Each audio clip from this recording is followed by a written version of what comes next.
They do not care. All right, here we go. We're back. Yeah, we not starting over. Okay. This is the effect of cheap internet. There you go. He still got dial-up over there. He's frozen again. He got that dial-up. He got that dial-up, man. America Oh, Online. Let's go live. How we go live? It's already recording live on Facebook. It's already No, recording. I stopped it. Oh man, no, you didn't. No, mine still says live. He started it back. I stopped it when Chance told me to. Oh my God. Slide that dial up over there and killing us. It's still on there. Oh, Got that dial. I don't remember what I did to stop it last time. Don't stop it. Keep it rolling, dog. Keep it rolling. We live. He legit got dial up. Yeah, he got dial up, man. But that's okay. We're gonna keep going. Hey, we're gonna get back on Chance not knowing all this wine and what Shauna be drinking, because I don't either, just to be honest. Hey, I just go to the bottom shelf and get mine, you know. She goes to the top shelf. You know, all the stuff on the bottom shelf be like Tennessee whiskey. That be the stuff that gets you drunk. You drink that bottom shelf, you have a hangover, a headache. Give you a headache. And I don't know the stuff I can't pronounce. Calling the porcelain guy the next morning. Hey, she ain't on that Smirnoff. She ain't drinking that. Burnett's vodka. Burnett used to be in that plastic bottle. We drunk that. Blue top. We call it blue top. The blue top. Yes, sir. In the plastic bottle. I'm telling you, but there was them college days though. Don't act like we ain't have fun off of that now. Yeah. And then you couldn't get it by yourself. Somebody else had to go in with you. You had like 5 other people. It was like $10 for a big bottle. Everybody be like, man, what you got on this bottle? Yeah, and then you mix it with Food Lion juice, and it tastes like cough syrup, and you never want to drink it again. Oh, no, we didn't mix it with Food Lion juice. Well, we just drunk. We drunk guys with OJ. Hey, I'm gonna ask y'all a question. What was the best thing? What's the best thing that you found out about college? Like mine was the George Foreman grill. That was the best thing for me, boy. We used to get them pork chops. Lay them things on that Foreman after we done had a night out. Trying to sop that liquor up with some bread. Yeah. I learned that you can mix a lot of things with ramen noodles. You ain't just have to eat the noodles by themselves. You put ground beef in that. You used to doctor them things up. Yeah. Different seasonings. My boy used to put hot dogs in his. Throw some hot sauce in it. You know what I'm saying? This is all good. Hey, so here's the question. Here's my question about how did you eat your ramen noodles? Did you drain all the water out so yours were thick consistency, or were yours soupy? You left a little bit of water in there. I pulled all the juice off. I want the juice off. I left a little bit of water. I need just a little bit of water, a little bit, but not the whole bowl where it's sitting down in there. Just enough to keep it moist. Now, once they came out with the spicy ones, I kept the juice because you drink the juice out. Oh my God. What's the worst flavor of ramen? What's the worst flavor? It's not one. To me, it's not one. Pork. I can't stand pork was terrible. Oh yeah, pork is nasty. Yeah. That pork is nasty. Chicken beef on my three. Chicken, beef, and shrimp. And then I cut the shrimp out. So it was just chicken after a while. But then they made that roasted chicken. Yeah, they did. They did. I must have stopped eating them by then. I like the creamy chicken. Hey, I ain't gonna lie, dog. I got like 6 boxes in my Yeah. Hey, I got a college student in my house. So. Don't judge me. Hey, but check this out though. I'm gonna tell you something. Shout out to Pastor Pierre Salmon. It's Salmon. It's Salmon now. Not the food, Shauna. Salmon. Not the food. He pronounced the L in his name. You know she was lying. You lying. What church is so I don't know. He from Dylan. I'm not going to. Reverend Leon Lonnie Love. No, he's for real. But I'm gonna tell you something. Gonna be all right. I'm gonna tell you something though. That dude made a meal out of some ramen noodles now. I ain't gonna lie. That dude made a meal out of that joint, and we survived for a whole year off of that.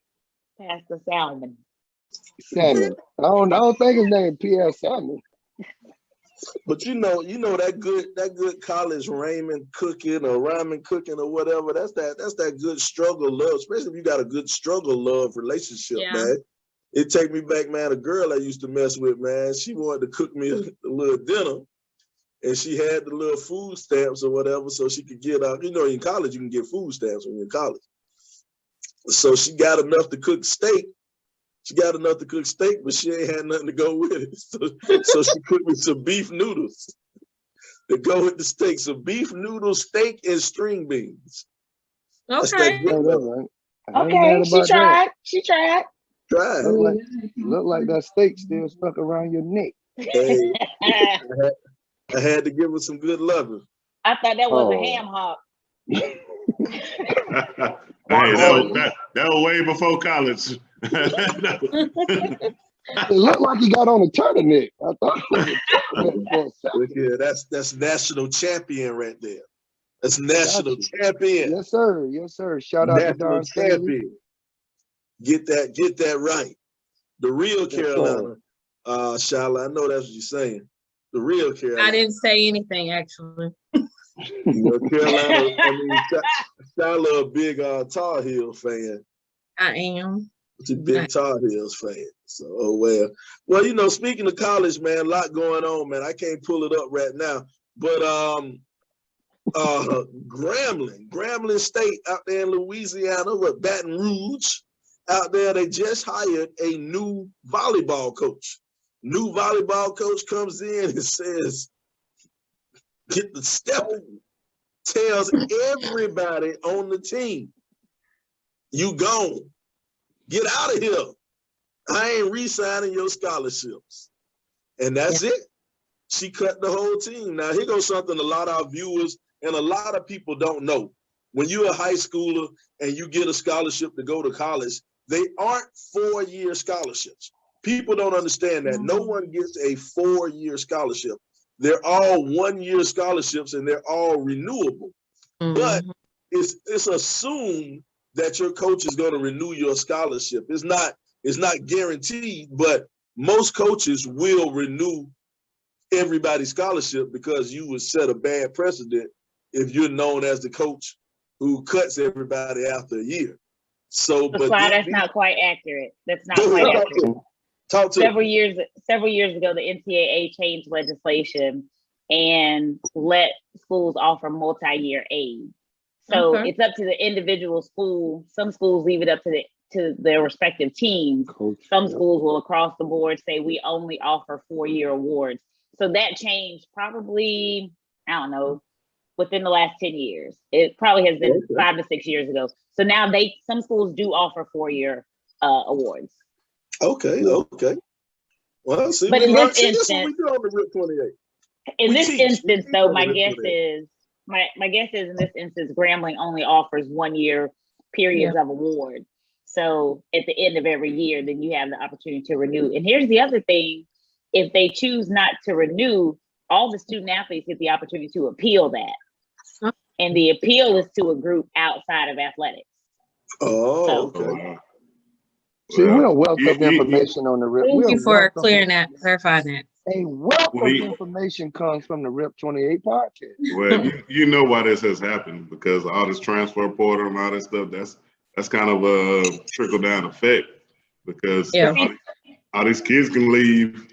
Coaches are like, hey, I'm do my thing too, because these kids ain't showing me no love. They can leave at a drop of a dime. Just like, you know, it's fair, but you know, coaches could leave anytime they want to. They got a new job. Not a team players or the student athletes can do the same thing. But now it's like, hey, this transfer portal is hot. I can get as many players as I want. So I'll say this, Chan. I'll say this. That's also what I consider to be a misconception. It's not the transfer portal that does that. So the advent of the transfer portal is strictly to allow students to talk to other schools without having to get permission to contact. So before its advent, if you want to talk to another school, your current school could deny you the opportunity to talk to somebody else. The transfer portal says you go in there and you can talk to whomever you want to talk to. What's creating this issue is the elimination of the year in residence. So now that football, men's, women's basketball, and men's, women's ice hockey can transfer without having to serve a year in residence or sit out a year, as we call it, that's what's creating this. It's not the transfer portal. It's the elimination of having to sit out a year that's done it. Because every other sport has always operated like this. The tracks, baseball, all these other sports have always operated without having to sit out a year. Track and baseball could do that? Track can. I did not know that. The only sports that at the time had a year in residence were football, men's, women's basketball, and ice hockey. Every other sport could transfer, and as long as they got the permission to contact, they could immediately be eligible.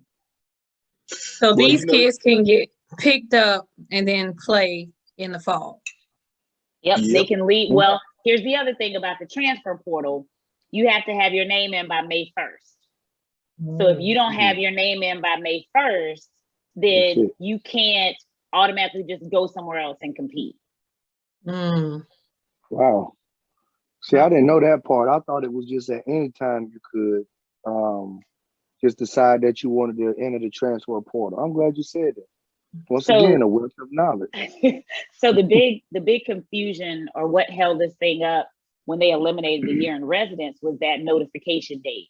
They were trying to pick a date that was best for fall sports and spring sports. So there's another date in the fall that, you know, by this date, you have to have your name if you intend to go someplace for the spring. But for the spring semester, because what happens is coaches fill their rosters, right? So they're not going to be looking to fill their rosters in July. Hopefully they'll be done. So the date of notification is May 1st for a fall semester. See, that's why we keep Shauna around, man. She brings in facts, man. You know, what we do on the Rip 28 podcast, we just talk how we feel.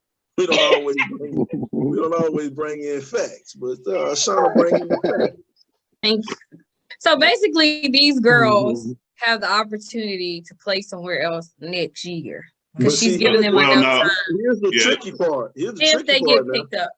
But she cut them, you know, last month or whatever. Yeah. But a lot of these volleyball rosters, they've already been made. A lot of these the other colleges, they've already got their teams. And you know, it wasn't like the players came from a 3-10 team or a 6-10 team. So it wasn't like they got a bunch of these superstars where coaches say, well, I'll make an exception for you. And I'll bring you in, I'll push somebody else to the side. So, you know, you basically got a bunch of scrubs who got cut in April and can't find no place to play. Yeah. Well, they better fill out that faster. I'm not sure how they do it at Grambling, but I know like when a bunch of guys on my team, you know, we finished playing football our last semester. They pay for you for like another year afterwards, even though you weren't on the team anymore. I don't know if you get cut from the team, if that's the case. So I don't know. Well, wasn't it that 5th year rule? No, I mean, like, well, no, I'm not talking about like a red shirt or anything like that. But I'm saying, like, if you didn't graduate by the time you finished playing football, they would still like give you another year on scholarship, with, you know, not having to pay for it. So, but you can finish your degree. Yeah, I don't know if they're doing that at Grambling. She's like, all right, I'm cutting you off the team. I'm pretty sure they can't do that because volleyball don't have so many players. You know, football had a bunch of scholarships. You know, you had 100+ people on the team. I think it was what 85 scholarships altogether. 85. She cut everybody, bro. Yeah. She cut everybody and said well, you had to be open tryouts. You had to be sorry, boy, to cut everybody. You look back there on the film and said, it ain't nobody I want to keep off this team. Not one, not even the captain. Well, didn't she have like 3 practices with them to see like how they were performing? And then she was like, y'all can go. But here's my thing. I feel like if this was a male cutting the whole basketball team or something, it wouldn't be that much of an uproar. I think it's because a woman went in and she just said, all y'all gotta go. So y'all telling me if it was a male coach, he was a new basketball coach, and let's say a new basketball coach at South Carolina goes and say, all y'all N-words got to go. Y'all all gotta go. I'm starting over. Shyla, why you gonna go there? You got to make it a woman to man thing. But look, I think that's headlines regardless of who did it. You going to cut a whole team, you don't keep nobody. Yeah, that's headlines regardless if it's man or woman. I don't think it has anything to do with gender. That's unprecedented right there. I ain't never seen that happen to nobody. Yeah. But y'all have coached teams before, right? You've all in some sort like have coached a team. So would you ever make this move? Would you ever go in and clear the room? Be like, you know what, y'all, here's your record. You just look like trash. We're starting over. Would you start over with the team? I think she was, because it's too late for her to field the team. You know what I'm saying? It's too late for her to get a team of good players anyway. So what I think this was, I think she was just sending a message, and I think she gonna end up giving all them girls their scholarships back. She gonna cut a couple of them. Or she's gonna bring in her own girls. She could have transfers coming in. That's a lot of people. But see, that's the thing. Wouldn't it be too late though? For the fall?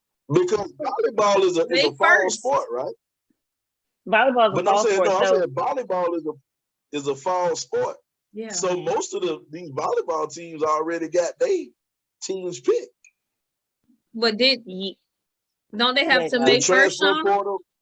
They have to make first to go into the transfer portal. Yeah. I mean, so you'll find, like, if they had girls who graduated, right? They had young women who graduated, so they exhausted their eligibility this year. And if they hadn't signed enough, they could always, we're just into the spring semester. So there are potential opportunities to fill rosters. That's a lot of girls to have to replace, though. Mm-hmm. So I hope if she does have young women who are transferring in, that they good, one, and that she got enough of them to still fill the team. Yeah. So two things. If you seen this happen, would you go to Grambling?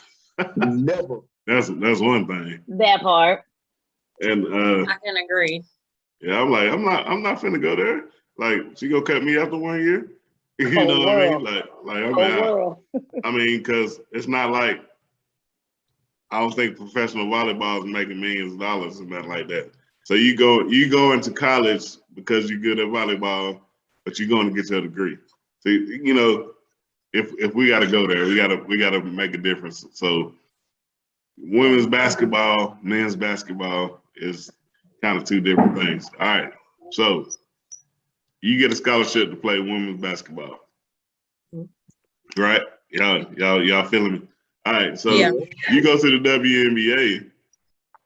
That's a great accomplishment. Don't get me wrong, but you're not taking care of your family off of going to the WNBA.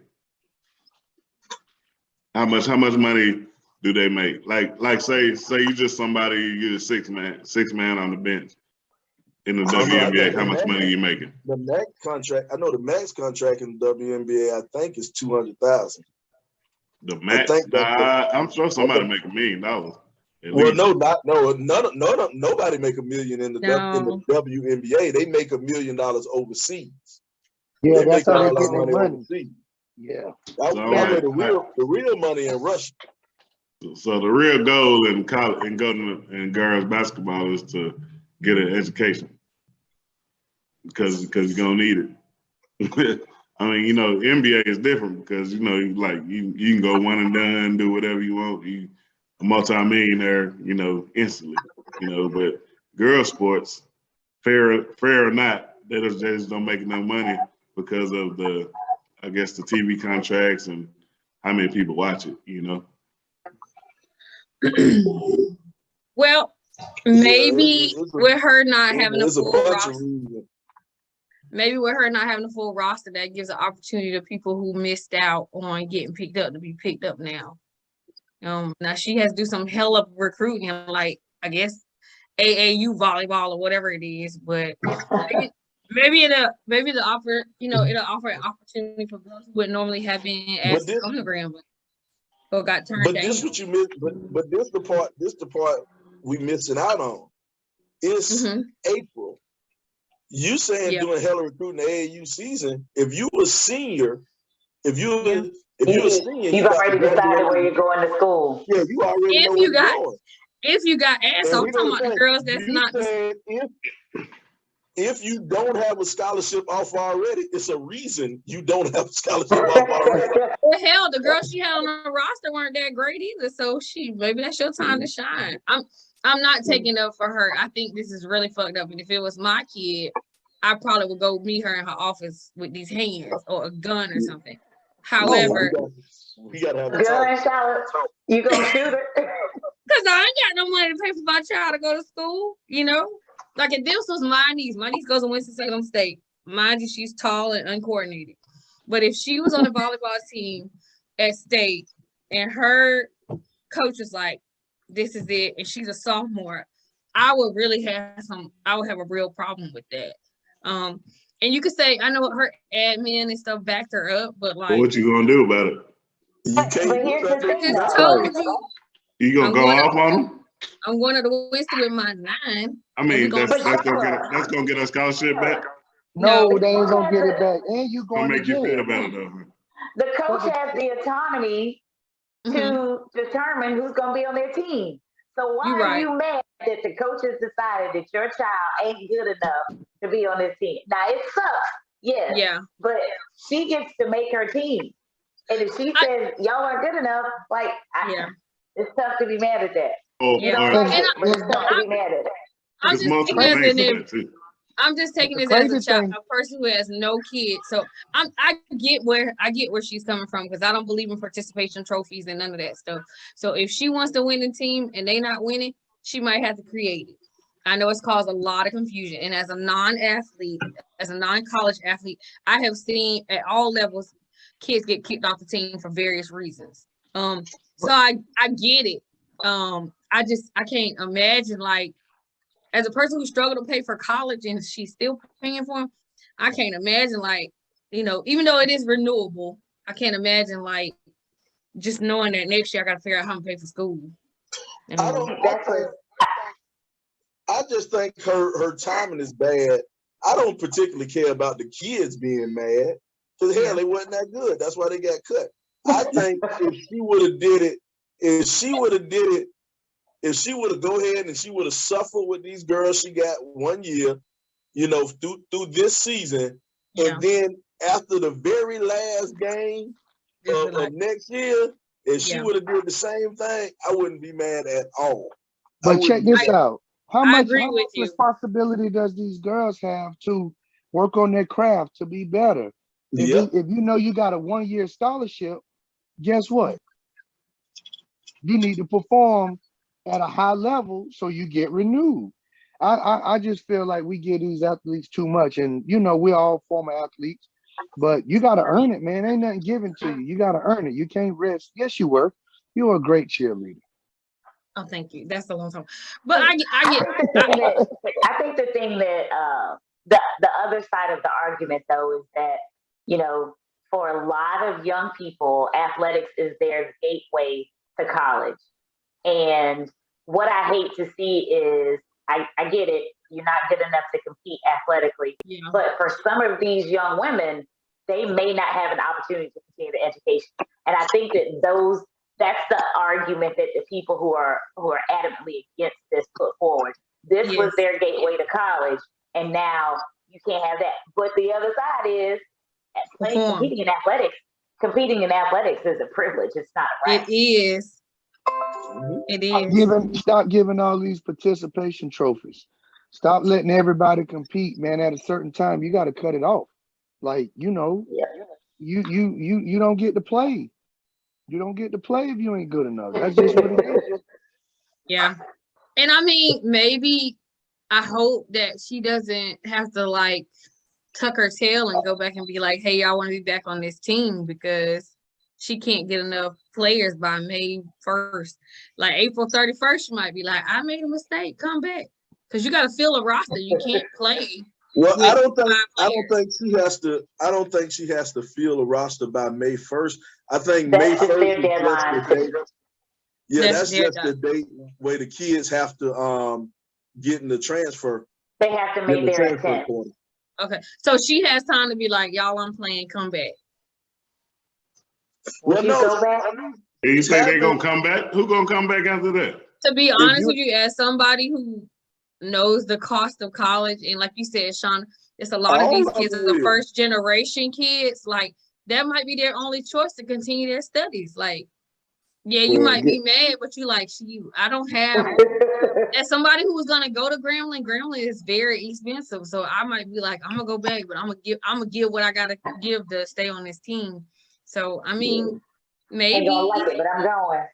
Hey, if let me get this free stuff and call it a day until the end of the year, you know. If she cut everybody, they wasn't that good. Ain't nobody knocking down their door to get them to come to their program. So you better go back.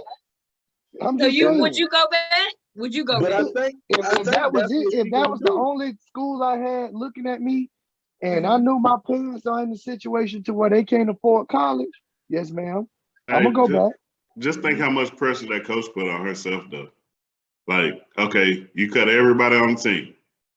Mm-hmm. You get your squad and y'all suck again. What they gonna do to you? Cut you. They gonna cut you. They're gonna show you the dough real quick. I promise you, she only got one good year right now. Like they gonna see what she gonna do, and they will. I bet they will cut her by the beginning of the year next year if she don't have a good season. I mean, this looks bad on the university, and it's not the first thing bad that happened in any school, but it really does look bad. So I hope she has a winning season. I'm sure everybody's gonna be watching. So, Sylvester, would you go back? Would you go back on the team? If I ain't had no choice, of course I would. Now this is 42-year-old Sly talking. Is this 18-year-old Sly talking? Hey, 18-year-old Sly was trying to get 18-year-old Sly was gonna get cut by Columbia High, but hell, he came back. Look here, here go the thing, man. What she's gonna do, she's already said she's gonna have open tryouts at the school. And so by having open tryouts at the school, those players who got cut will have an opportunity to try out. And what's gonna happen? She's gonna end up taking them girls back, saying, okay, you earn your scholarship now. There's nobody else on campus who can do it. Right. Yeah. So do you think this was a tactic on her point? Yeah, it's a wake-up call. It's a wake-up. It's I'm the new sheriff in town. You're gonna do what I say do, and you're gonna do it how I say do it. That's all this is. It's just a wake-up call. You think it's a scare tactic? Yeah. I do. I wonder if she married. Is the coach married? Hold up. What they got to do with anything? What they got to do with it? They got a lot to do. Like I know she had to discuss this with her husband a little bit. I know you fucking lying. What? Okay. Let me reword myself. All right. So some women that would do that to the team, I find it hard her getting along with a guy. I find it hard for her to get along with somebody. If you that cutthroat, that's cutthroat. I'm gonna give what I got. That's cutthroat. Her job. Do with talking to her husband. This is her job. I mean, she do them like that. What's she gonna do to him? Well, if you ain't performing, you gotta go too. I mean, everybody have bad days. Don't let that LDE get you in trouble, shit. I'm just asking. I'm like, man, I would never do nobody like that. That got nothing to do with anything, whether or not. I think it does. But I like to know she was married. You think that her making the move that she makes, even though male coaches do kick people off the team all the time, that, though. Not all. You think that this is because she's not married, that she was just like, I'm going to cut everybody off a volleyball team? No, I'm just saying like today. I'm saying like, all right, if you that type of person that can do that, I don't know nobody. Bill Self wouldn't cut everybody on Kansas basketball team. Like, oh, y'all guys suck. I'm taking everybody on the team scholarship. Yeah. I can't see that happening. I can't. Somebody who would do that is I take that into personal life, that they kind of the same way in their personal life. That's just my thing. She separate her job and her ability and her relationship. Like, you think she runs you know, like she runs her household like she runs coaching. Yep. I know y'all fucking lying. So in Chance's logic, then we also know why Sylvester ain't married, because he talks too much all the time, and he done told some damn woman's nerves up. He done told some woman's nerves up. I'm just saying, if that's the logic we going with here. Okay. Yeah, I'm saying you're not far fetched from your real life and your coaching job. I mean, that's who you are as a person. You're talking about this woman's livelihood relies on 18 to 21-year-old people to perform at a high-ish level every day. This is my livelihood based on this. And you're saying because she made a decision based on her livelihood, she might not be married? No, I didn't say she might not be married. I said I wonder if she is. You said I wonder if she's married. Yeah, I'm she wondering. Might not be married, Chance. I'm wondering how that relationship is if she is married. Like if you can do that to somebody, if you that cutthroat, what you can't. It ain't no switch to just say, all right, I'm like this here, and I'm like this here. You don't think people compartmentalize? No, not like that. Not like that. We should all live our lives like that. If somebody is not serving a purpose in your life that's bringing what you need them to bring, you should be able to cut them off. Wife, mama, daughter, friend, boyfriend, dick appointment, whoever it is. I forgot how we were live. Appointment? That's how you should. I mean, we should look at this as like an everyday thing. If somebody is not serving in your life that you need them to serve, you should be able to cut them. The stakes are just higher because it's your job. But I'm saying, like, well, I put it like this: my whole sports has probably built my whole life. Like the things that I learned playing football, basketball, baseball, track, and stuff like that. I use that in my everyday life. You know, I'm a manager of people and all that stuff. You know, I use those scenarios and all that stuff all the time in my work setting. So I'm saying, in my opinion, that you know the way I treat people at work is the same way that you know I would hope to treat people in real life, because I understand, or vice versa. The way I treat people in real life is the way I would treat people at work. You know, you have empathy, you understand, you know these things. I mean, you got the cards that you was dealt. Right. You deal with that and you try to make it better. You just don't say cutting everybody. I'm cutting everybody. Yeah, like if you have that in your heart to do that, that's tough to me. I understand that, and you articulated that way better than you did. I wonder if she married. Yeah. You should have said that at the beginning, sir. Because you sounded like an ass talking about, I wonder if she got a husband, because you could have articulated what you just said. You could have articulated that way better. Yeah. Now that what you said that time makes total sense. It makes leave it. I mean, that makes total sense the way you put it. You took Fly's spot as the resident ass right there, Chip. No, don't do him like that. Don't do him like that. Look, Chad, I get what you. I get the way. I see where you was coming. I see where you was coming. They ain't let you land. They had to let you land. Yeah. I saw you. I wonder if she married. And then you landed. You landed right. You landed right, Chance. I see where you landed. They make me sound like they cut everybody on the team too. I believe Shylaaaaaaaaaaa would. And Shylaaaaaaaaaaa cut a man, pull a pistol on him and tell him don't come back. My whole thing is, like you said, I have never actively been a coach for a long time. Not a collegiate coach. I think I was a collegiate coach for cheerleading for like, I don't know, 6 months or whatever. But the way I was raised, you know, is that if you are not performing, you do get cut from a team.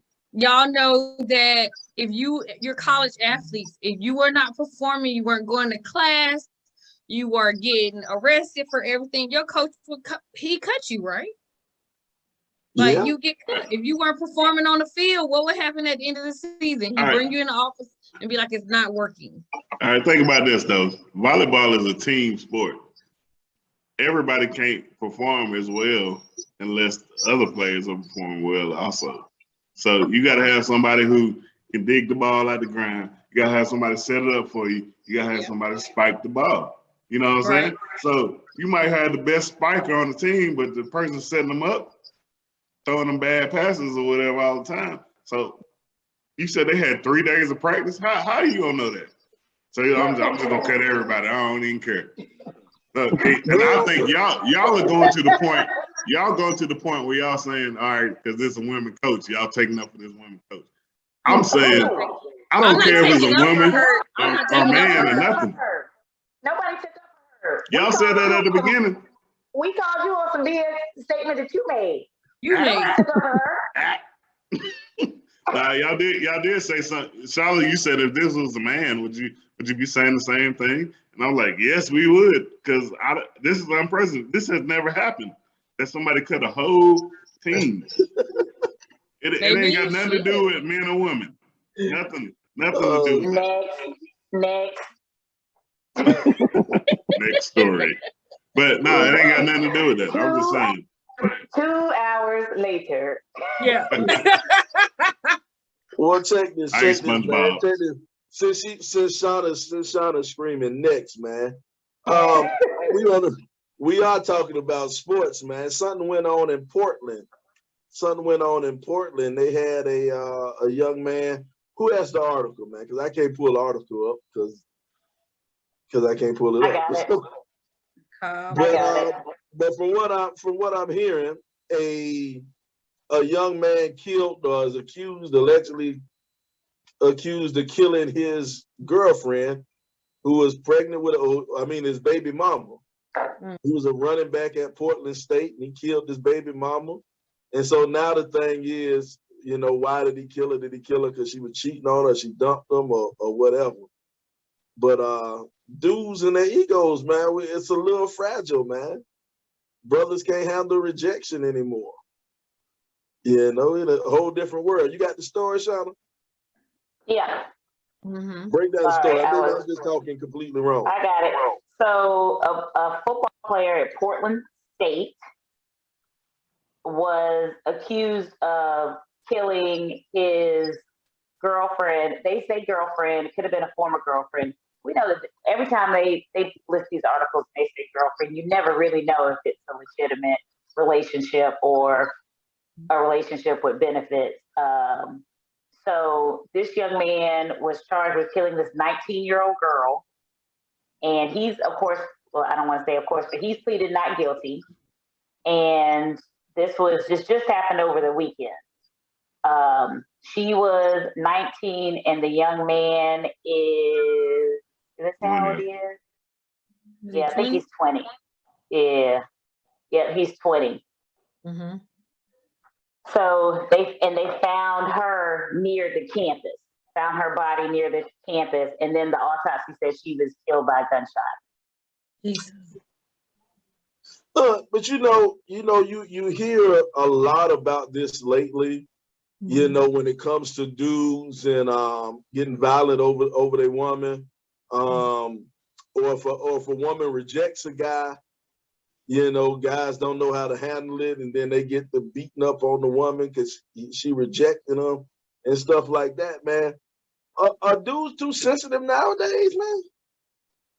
Because, coming along, I take, one of our former members of the podcast, man, he had a really good explanation when it came to spitting game at women. He was like, look, if I holler at 10 of them, what is it?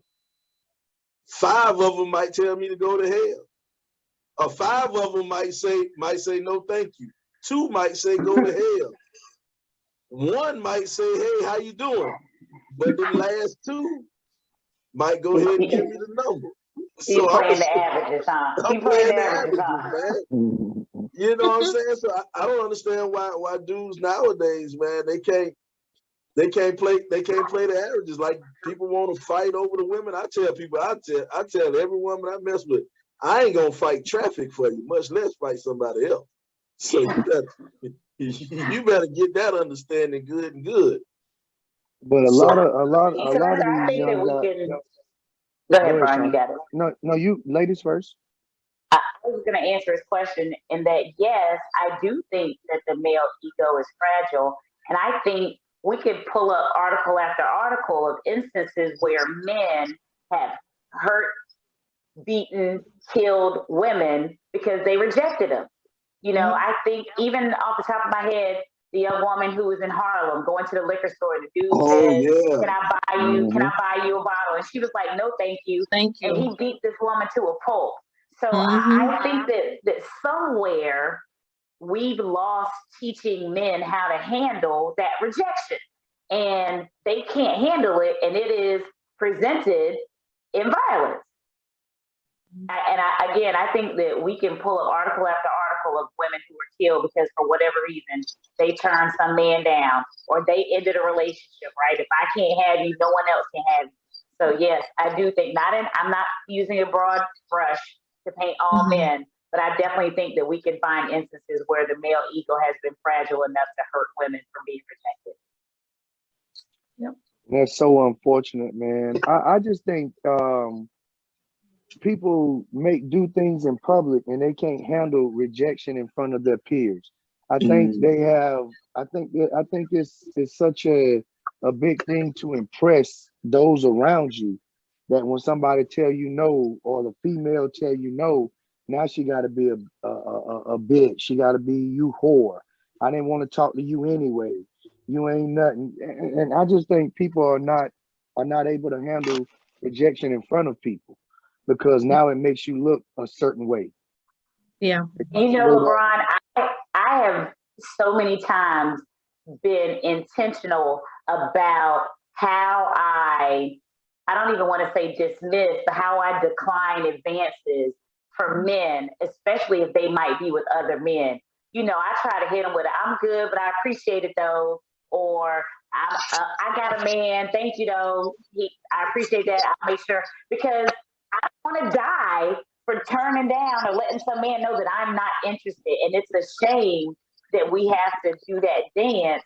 But I am absolutely intentional about how I interact with men that I don't know who might approach me on the street or in a public place or something for that very reason. That's crazy. Unfortunately, as a female, it is taught to us at an early age. You know, watch how you turn down men, and watch how you put yourself in situations and that sort of thing.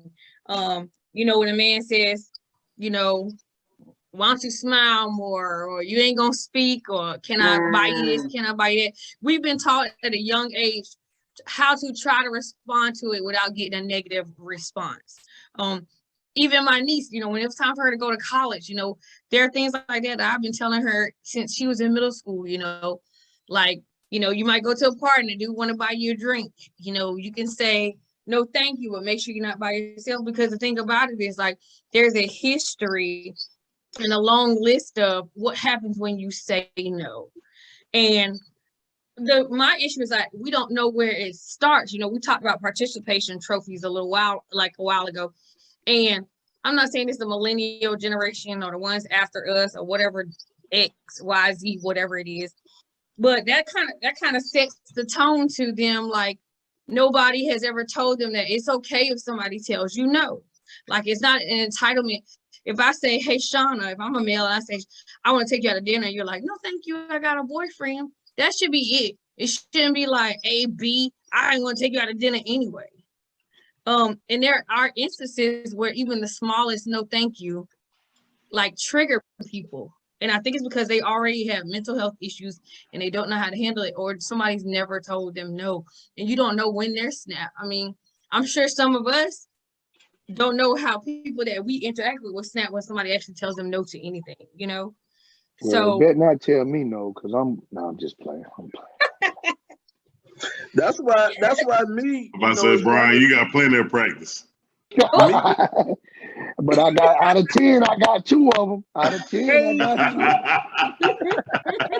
And it's like high fiving.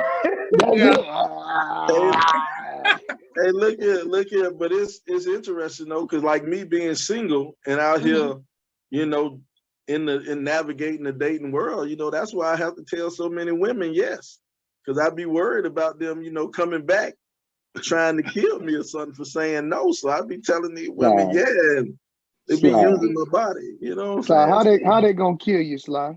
Hey man, they ain't got enough time to starve you to death. Hey man, shout out to the people in the comments. Natasha Jones out there.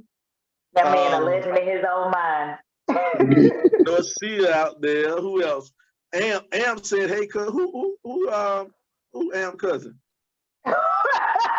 Oh, Shylaaaaaaaaaaa, I didn't know y'all was related. Who Am cousin? I didn't know y'all was kinfolk. Yeah. Look at that. That fool said, "Who Am cousin?" Man, I saw Amp username on here, and it was Uncut Chronicles. Man, I was searching that damn page for about 30 minutes trying to figure out who the hell is he. When he first came on here, I was like, oh shit, that Amp in Bathsheba. Let me ask you a question for the gentleman. Has your, well, I know some of you are married, have been married, etc. Has your response to the no, is it different from what it was when you were like in your 20s? Now that you're in your, are y'all 40? Y'all 40s? We all 40s. We all. Wow, stop acting brand new. You graduated with us. I'm older than everybody on the same day we graduated. You acting brand new. Whoa, not with me. She older than me. I graduated after all y'all old folks. She's like, hey, young man. Let me ask you a question, young man. You know that's a teacher mode. You know she a cougar. Well, like for real, like got her tenderoni. But what was like? How has your response to the no's changed over the years, though? Well, here's the thing. As a dude, and I think as a dude of a certain era, you know, if you heard no, I just kept it rocking. You know what I'm saying? You just kept it rocking. You kept moving and went on to a friend. You know what I'm saying? That's the next one in line. You know, I will say, at this time in life, you know, things are real different. You know, from all the stuff that I've heard from my friends, of course. You know, you can be on Facebook or all these dating apps, and you can slide left, slide right. So it's a lot easier to find somebody who's going to talk to you. You ain't really got to get rejected as much as back in the day when you had to actually go up and talk to somebody and say, hey, how you doing? Would you like to go out? You know what I'm saying? But now it's like, all right, I'm gonna type this little messages if she don't respond, and like, you know, you go to the next person. So it's a lot different right now. It's a lot different how when we grew up. Because back when we grew up, you actually had to take somebody out on a date to be nice to them and stuff like that. You know, back in our day. Yeah, but now it's like you get a couple of Hey, but I'm with Sly, and I kind of hate to even admit that I agree with something he said. You know, I kind of feel anyway. I agree with what he said, man. You know, back in our day, you know, somebody told you no. I ain't saying you went to a friend, but some of us sleazeballs did. But we took it as it was her loss or his loss or whatever. But now, man, these kids feel entitled. Like, you tell me no, something wrong with you. You got a problem. You know, and it's a little of you think that this woman owes you something. Yes. And it's not being a respecter of persons, because I don't owe you anything. You are attempting to spend time with me or get in my sphere. Well, I feel like you do, like Kanye said. It's still chicks that owe Fly. You know, they First still of all, OD. I know where you eat, Fly. Fly, I know where you eat, and you can't afford me even if you wanted to. Wait a minute. Buy dinner, Negro.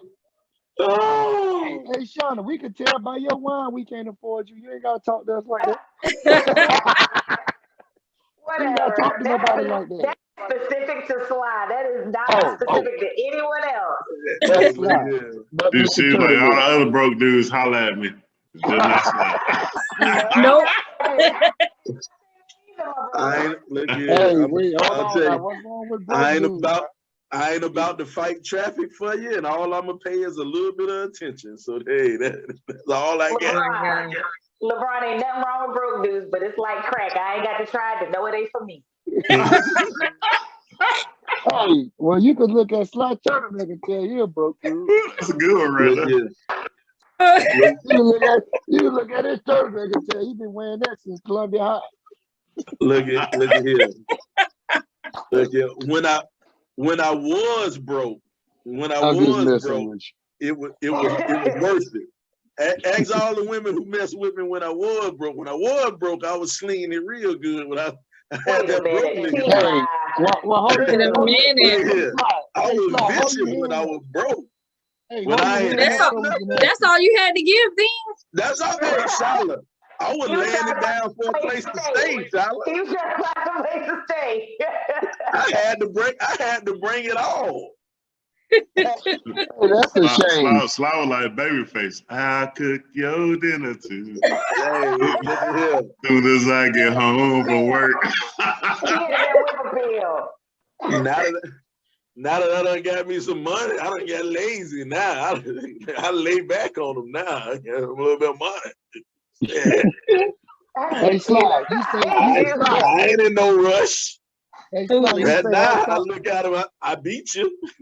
I won. I hate you. Sly, you say ask all the women, hold your hand up. We'll ask. Don't act like that just started. He acting like now. Hey, his mom and sister don't count. Like that just now. Like it went back that in 2000. I got scars all over my body from women upset when I have to pull that thing out and tell them they can't have it. Oh God! Your wallet? Hey! They have it no more. Your wallet?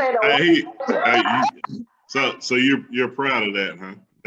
That's hey. In my younger days, long time ago. Before we get too far off track, we want to thank everybody that's watching us live on Facebook. Want to shout out Jawan Kennedy. All the way live. Tasha Jones, Nasir Bird. We just want to shout y'all out. Thank y'all so much. Before we get off track, I know everybody got a little experience in their cup, so we got to pull back before we go off. Get off rail. Too late. Yes. So this boy is 20 years old. He had a girlfriend. He kills her. What do y'all think his reasoning is gonna be? That's what I want to know. Of course, he's not gonna say I got a frail male ego, but yeah, he's not gonna say that. Crime of passion. He caught her with somebody else, or maybe she was pregnant. He ain't want no kid. Yeah, Ray Carew, ain't it? Ray, get your little ass out that trunk. Hey, Ray coming out. Is Ray out yet? Yeah, he been out. He been out now for about a year or so. Yeah. Okay. But the crazy thing is, man, it could be a narrative things that happen with this guy, man. It's hard to say. Fragile male ego. She could have put it on him and told him, "Hey, you ain't getting no more of this. That's it." Yeah. We don't know. It could be mental health issues. It could be he ain't had no job, and the woman told him that I'm sick of mental health issues, man. I'm sick of mother. It's real, Fly. It's real. We dealt with. You just got out of a pandemic. You not having a job is not enough to beat up or kill somebody. I'm sorry. It's not. But mental health reasons are real, but it's the go-to crutch, man. It's the go-to crutch for people, man. I get tired of that. Well, I can't tell nobody about their mental, Sly. You can't tell nobody about their mental. If you're trying to get out of jail, you can use that. There you go. Like that girl who killed that boy. Like that white girl who they You talking about the one that was in handcuffs? Yeah, she did the Baker app, but then they saw her at the bar the other day drinking, and this girl was like going off on her. But that's the thing. I'm with Sylvester. Like, there are a lot of mental health issues. What? I mean, you with Sylvester? For sure. I'm with him on this. Like, it has been used as a crutch to some extent. Because people do know they can get away with murder by saying, "Oh, I plead insanity. I'm pleading insanity. I was stressed out." You can say, "I'm a football player and I've been hit too many times and my brain is scrambled." Yeah, CTE. So, you know, but like I said, there are mental health issues and there are real. I think the dilemma is the wrong people try to determine whether or not someone's mental health issues are real or not. You know, Sylvester's not qualified to he's barely qualified to do what he does and run this podcast, let alone to diagnose someone's mental health issues. Somebody a hater. No, never. But I think that that's one of those things where it's almost like the little boy who cried wolf. You just don't know when to believe people, but it's always that wrong time when we don't, when it turns into a problem, right? So I tend to err on the side of caution that I can't determine whether or not your mental health issues are real or not. So I'm not gonna try to put my judgment on that, because it's the one time that I dismiss it that it becomes fatal. That then that blood is on my hands. You're right. You can't judge somebody's mental. Go ahead, Sly. Well, Natasha just said not understanding no is a mental health issue. Yeah, that's my coworker. Comprehension. That's my coworker. That's my coworker. Yeah. And the thing about it, what we don't know about stability. What we don't know about individuals who we come across, it puts us in a vulnerable place anyway. Like Shauna said, a stranger could be like, "Hey, can I buy you something?" And she's like, no. You don't know that person's mental health. Also, you don't know if they had a disability. As somebody who works in EC, I talk about generational IEPs. Like, once you leave the 12th grade, they are, you know, people who have had IEPs or physical or mental disabilities or any other disabilities are out in the public. They are, you know, they are working jobs and they are, you know, active citizens and that kind of stuff. So we don't know who we are coming in contact with on a daily basis. So you don't know if that's going to be the day that you trigger somebody to do the things like, you know, murdering you or following you home or, you know, making you crash your car or sexually assaulting you. And that's the crazy thing. Like, no triggers a lot of people. Like, think about babies. Y'all have children. When you've told a child no, what's happening? They have an episode. They have an episode. So that starts when you're a child. It's not like they become an adult and one day no triggers them. It's something that starts at an early age. If we all could just have our mental health card, we could wear it and be like, "I am crazy. Do not talk to me or do not come in contact with me." Or like I'm having a bad day, so this might not be the day to say the wrong thing to me. It would make life much easier, but we don't have those things, so we do have to, you know, move on the air of caution. And as a Black female, married or not, I mean, random strangers, you know, they can come up and they ask for money. I went to Wilmington weekend before last, and this dude came into this Black-owned croissant place, Sweet D's, if you're ever in Wilmington. And he was going around begging people for money, and people are like telling him no, and he was getting angrier and angrier. And I'm on the phone with my husband, and my mother-in-law is there, and he left and he came back in, and he had a guitar, and he just had this like crazy look on his face. And he told a young girl behind the counter, he's like, "Can you give me some banana pudding for free?" And she's like, "No, I'm sorry, I can't." And so he's like going to everybody, he's getting loud. So I tell my husband, I was like, "Hey, let me call you right back, because I think I'm gonna get this dude something to eat, because I don't know how he's gonna snap." You can tell he had been on something coming down. So he's like, "You got any money?" And I'm like, "No, but sir, if you just want something to eat, I'll be willing to buy it for you, you know, just to de-escalate the situation." So he was like, "I want that banana pudding." I'm like, "Okay, come on." I was like, "Will you please give him banana pudding when you go to the restaurant?" he's like, and can I get a drink? And I was like, if it's a drink that you want, let's get it. So I pay him. I paid for the stuff. The girl behind the counter is just like, you could tell she was super nervous. She was like, thank you so much. And I was like, no problem. And I was like, here you go. You know, you need a spoon, like just making sure, trying to de-escalate the situation. Because at that point, y'all, he had a big wooden guitar. He could have started swinging it and knocked us all out. But, you know, that's the type of things that we go through as individuals. Like, you never know when that's going to be that person's time to, like. Yeah. One of the comments, Tasha Jones said, mental health should not be confused with emotional health. Emotional health is different than mental health. So, very good point. You just don't know what somebody's going through, man. I mean, I know we, like, you know, the crutches they use for mental health, but you just never know. And like Shyla said, man, that one thing could just push them over the edge that might be minor to us, but could be major to them as much as a bowl of banana pudding and a drink. See, Shyla, I got your answer right here to help you out. If you ever run into banana pudding, man, again, get this concealed weapon permit. You want these concealed weapon permit. I did not have my gun on me. Say, I got your banana pudding.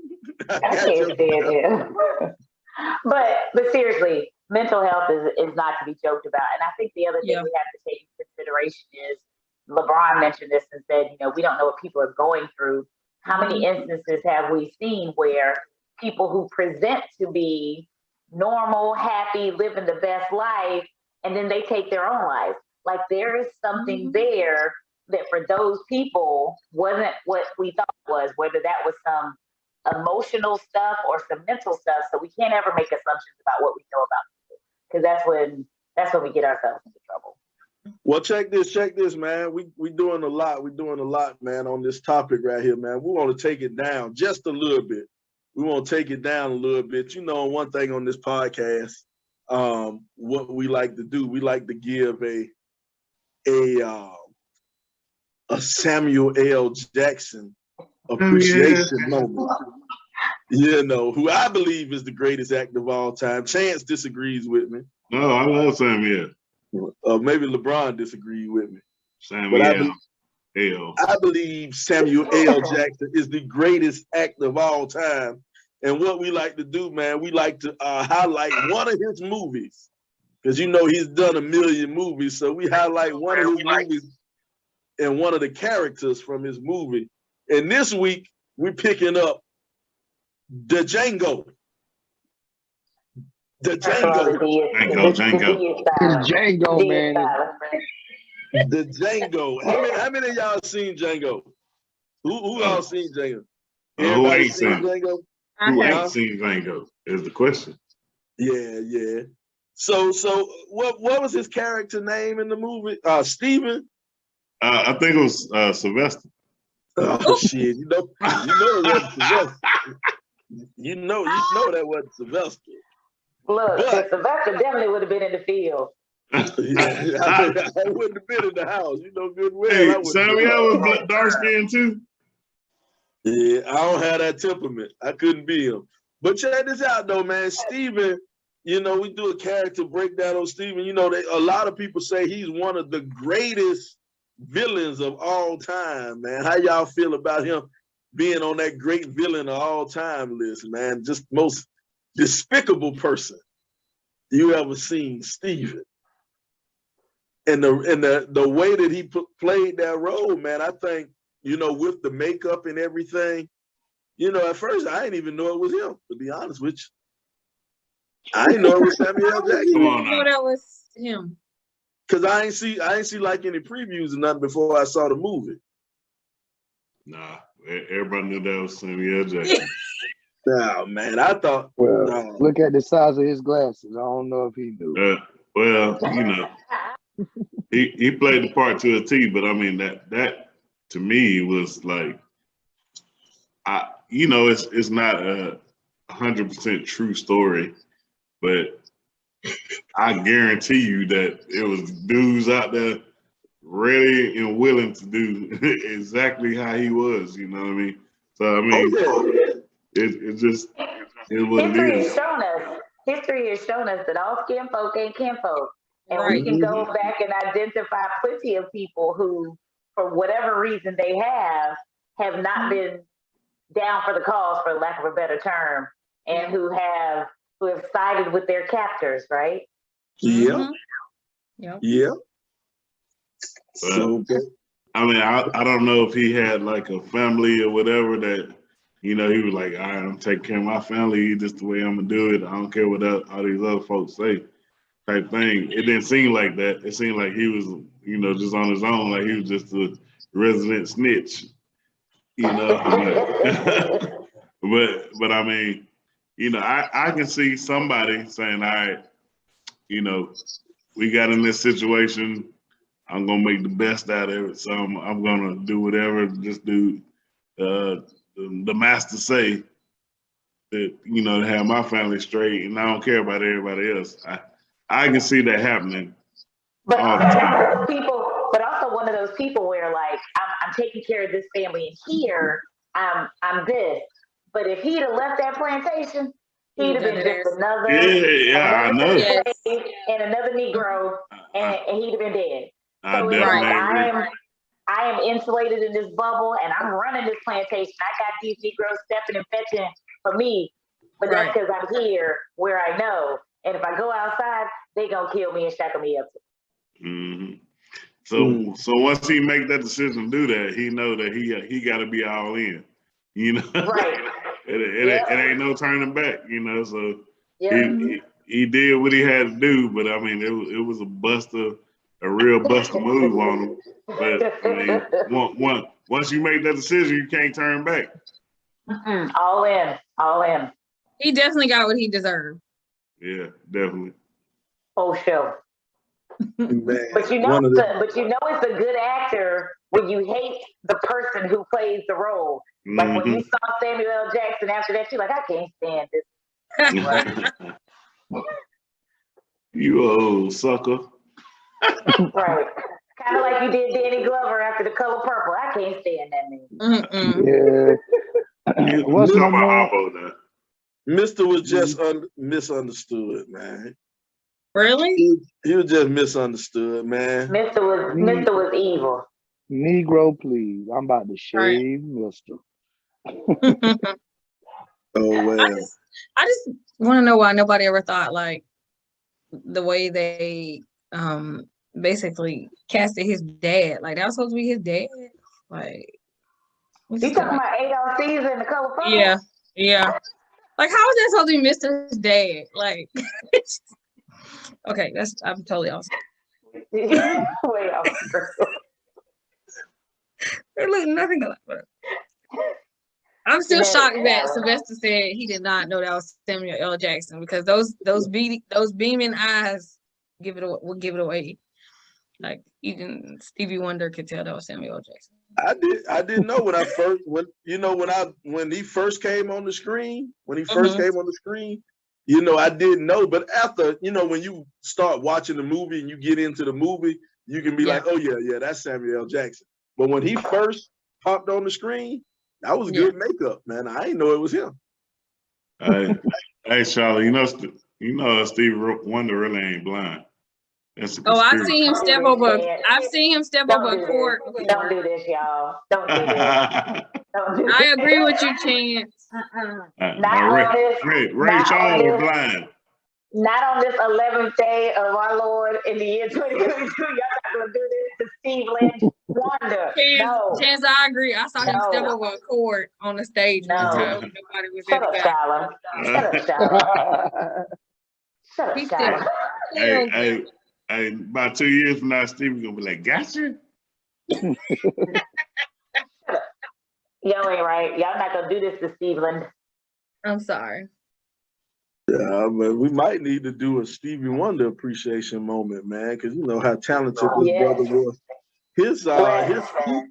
His peak of his career, I mean, not peak of his career, but he made just some of the best songs ever from the time he was 15 to 20 to 22 or 24 or something like that. You know, those were just great albums when he's still a kid. He's still a damn kid. And then, you know, it just keeps getting better and better. And then all the songs he wrote for, I forgot, Bomani Jones in his podcast, he did a Stevie Wonder breakdown. He did a Stevie Wonder breakdown on his albums or whatever. And he talked about all the songs and stuff he wrote and all his music.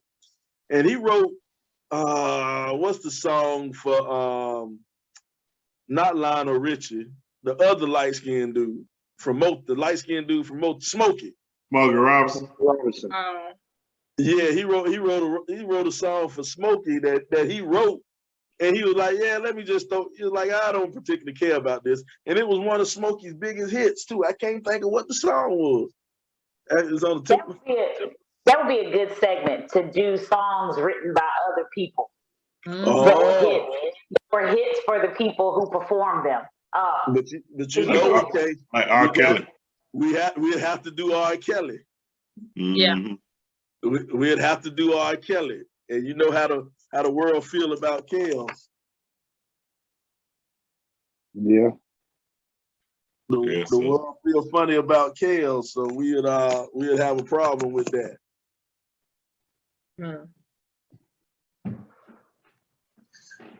All right, man. Check this. We are getting close, man. We're getting close to the end, man. We need to get up out of here. Man, hey, do we have any parting shots? As always, man, we start off with the president. What's going on there, Presidente? You got any parting shots for us? You know, I actually don't today, man. You know, we talked about a lot. It's just, well, you know, once I say no, I don't, then something come up, then I say yeah, I do.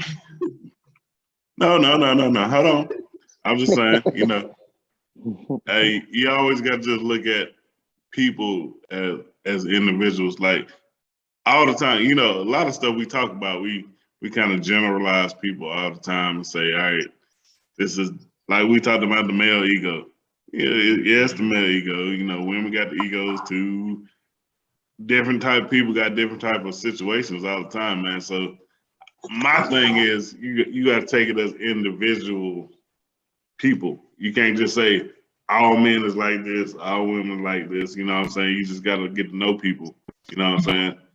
Like I think that's the problem with racism, you know, sexism, all that stuff, man. You can't say all people is like all things. You gotta look at that individual and make your judgment from there. Just don't take your opinion off of one person. You know what I'm saying, or off of a group of people. You know what I'm saying? White folks do that all the time when it comes to black people. Yeah. We all look alike. But I was just saying, just get to know people, man. Don't generalize people just because of something that you've seen on TV. No. Well, that sounds good. What about you, LBZ? You got anything to say, LBZ, before we get out of here? Man, I'll simply say no means no, man. Just move on. If the answer is no, let it be.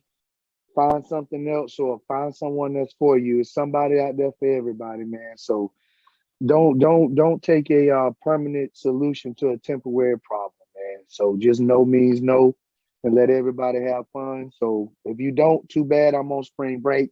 Peace out, kids. I don't miss ya. Come to the ATL, dog. Come holler at me.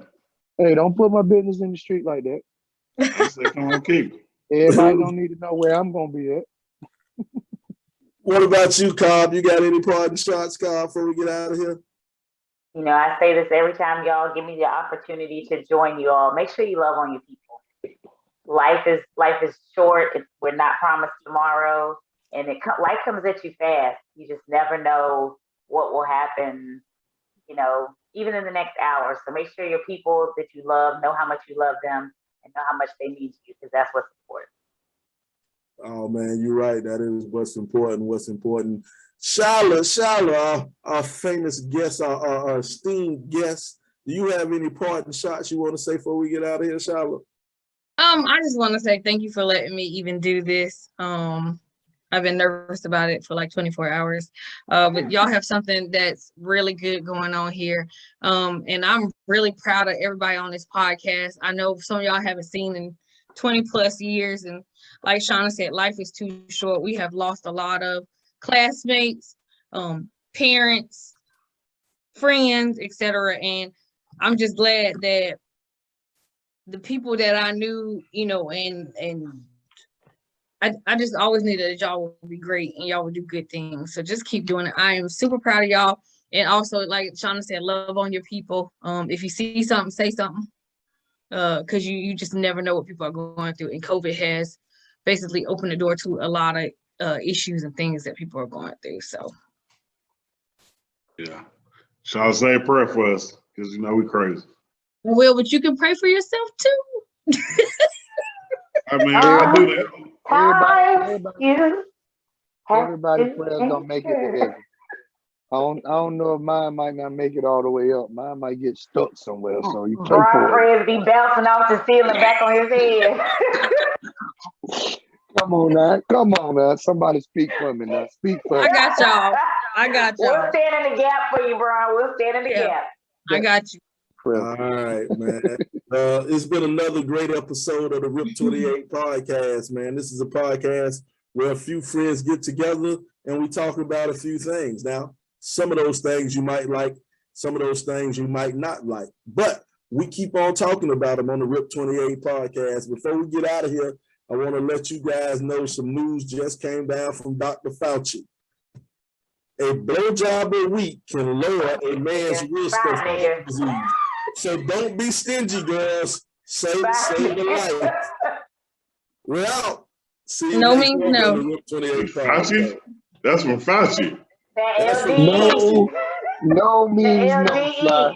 Our man Fauci broke it down for us. Oh, I got your call. Yeah, that's what it is. It's definitely that little energy.